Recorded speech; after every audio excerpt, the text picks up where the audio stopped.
ಆತ್ಮೀಯ ವಿದ್ಯಾರ್ಥಿಗಳೇ, ಹಿಂದಿನ ವಿಡಿಯೋದಲ್ಲಿ ನೀವು ರಜೆ ಪತ್ರದ ಒಂದು ಮಾದರಿಯನ್ನು ಅಂದರೆ ಚುಟ್ಟಿ ಪತ್ರದ ಒಂದು ಮಾದರಿಯನ್ನು ನೋಡಿದ್ದೀರಿ. ಈ ವಿಡಿಯೋದಲ್ಲಿ ಒಬ್ಬ ವಿದ್ಯಾರ್ಥಿನಿ ಚುಟ್ಟಿ ಪತ್ರ ಬರೆದರೆ ಹೇಗಿರುತ್ತೆ ಅನ್ನೋದನ್ನು ನೋಡ್ತಾ ಹೋಗೋಣ. ಅದರ ಜೊತೆಗೆ ಚುಟ್ಟಿ ಪತ್ರದ ಸ್ಟೆಪ್ಸ್ಗಳನ್ನು ಮತ್ತೊಮ್ಮೆ ಕನ್ಫರ್ಮ್ ಮಾಡ್ಕೊಳ್ತಾ ಹೋಗೋಣ.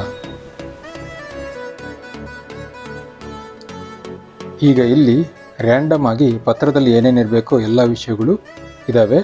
ಇದನ್ನು ಸರಿಯಾದ ಕ್ರಮದಲ್ಲಿ ನಾವು ಜೋಡಿಸ್ತಾ ಹೋಗೋಣ. ಮೊಟ್ಟ ಮೊದಲಿಗೆ ದಿನಾಂಕ ಎಲ್ಲಿ ಬರಬೇಕು?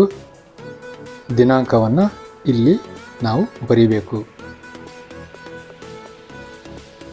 ದಿನಾಂಕ ಆದ ನಂತರ ಎರಡನೇದಾಗಿ ಏನು ಬರಬೇಕು? ಎರಡನೇದಾಗಿ ಪತ್ರ ಬರೆಯುವವನ ವಿಳಾಸ, ಪತ್ರ ಬರೆಯುವ ವಿದ್ಯಾರ್ಥಿಯ ವಿಳಾಸ, ಅದು ಇಲ್ಲಿ ಬರಬೇಕು. ಇದಾದ ನಂತರ ಮೂರನೇ ಸ್ಟೆಪ್ಪು, ಪತ್ರವನ್ನು ಯಾರಿಗೆ ಬರಿತಿದ್ದೀವೋ ಅಂದರೆ ಮುಖ್ಯ ಶಿಕ್ಷಕರು, ಅವರ ವಿಳಾಸ ಬರಬೇಕು. ಅದನ್ನು ಇಲ್ಲಿ ಬರಿಬೇಕು. ನೆಕ್ಸ್ಟ್ ಸ್ಟೆಪ್ಪು, ಅವರಿಗೆ ಸಂಬೋಧನೆ ಮಾಡಬೇಕು ನಾವು, ಮಾನ್ಯರೇ, ಪೂಜ್ಯ ಗುರೂಜಿ, ಆ ರೀತಿ. ಅದು ಎಲ್ಲಿಗೆ ಬರಬೇಕು? ಅದನ್ನು ಇಲ್ಲಿ ಬರಿಬೇಕು, ಮಹೋದಯ ಅಥವಾ ಮಾನ್ಯವರ್. ನೆಕ್ಸ್ಟ್ ಸ್ಟೆಪ್ಪು, ಪತ್ರದ ವಿಷಯವನ್ನು ನಾವು ಅದರ ಕೆಳಗಡೆ ಬರಿಬೇಕು.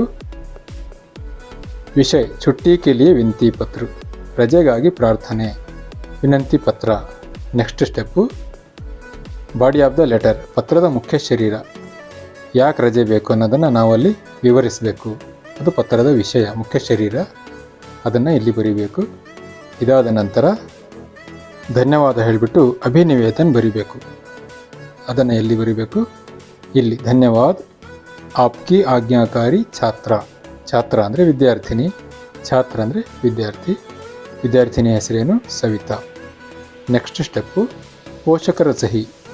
ಇದು ಅನಿವಾರ್ಯವೇನಲ್ಲ, ಆದರೂ ಒಂದು ಫಾರ್ಮಾಲಿಟಿಗೋಸ್ಕರ ನಾವು ಬರೀಬೇಕು. ಅಭಿಭಾವಕ್ಕೆ ಹಸ್ತಾಕ್ಷರ.